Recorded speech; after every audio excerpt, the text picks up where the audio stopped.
La nuit est le moment le plus spécial de la fête de l'Ascension à Jérusalem. Au sommet du mont des Oliviers, près de l'endroit où l'on commémore les derniers instants de Jésus sur terre, la récitation de la liturgie des heures et la veillée de prière se sont alternées dès l'après-midi, tout particulièrement riche en chants et en lectures. Et maintenant, tout autour, il fait nuit depuis quelques heures.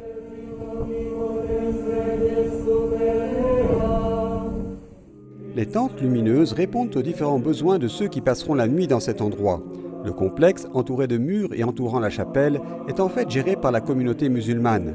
Ce n'est qu'à l'occasion de l'Ascension que les chrétiens pourront y célébrer la messe, véritable protagoniste de la veillée, puisque les célébrations eucharistiques se succèdent la nuit en plusieurs langues, voire simultanément à l'intérieur et autour de la chapelle octogonale.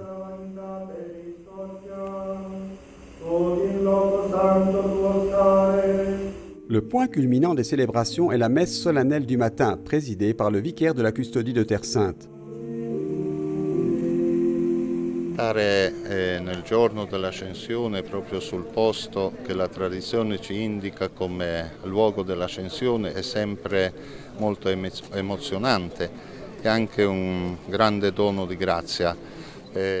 Être juste à l'endroit indiqué par la tradition comme le lieu de l'Ascension, le jour même de l'Ascension, est toujours très excitant.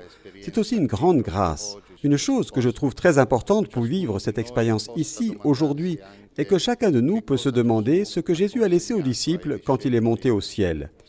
Il a rempli sa mission, mais il a donné la leur à ses disciples. La mission est très importante, car c'est par cette mission dans le monde entier que le salut opéré par Jésus est communiqué à chaque homme. Con questa missione a tutto il mondo e ad ogni uomo viene comunicata e anche trasmessa la salvezza operata da Gesù stesso.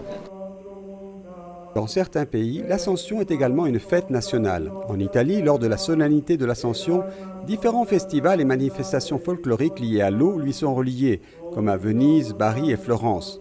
Dans de nombreux pays, elle est célébrée le dimanche après le jeudi, 40 jours après Pâques. À Jérusalem, des fidèles du monde entier ont participé à la messe matinale. Chacun apporte avec lui des souvenirs et des émotions particulières.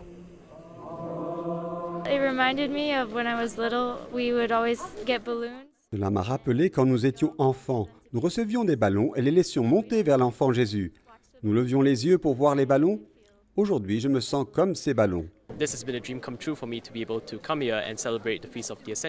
C'est un rêve qui devient réalité. Venir ici et célébrer la fête de l'Ascension de notre Seigneur. Je ne sais pas comment le décrire.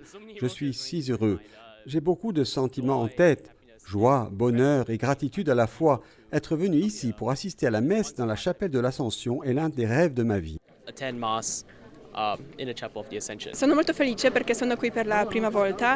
Je suis très heureuse parce que je suis ici pour la première fois. C'était important d'exprimer ma prière à cet endroit si important pour la Sainte Église et pour tous les pèlerins catholiques.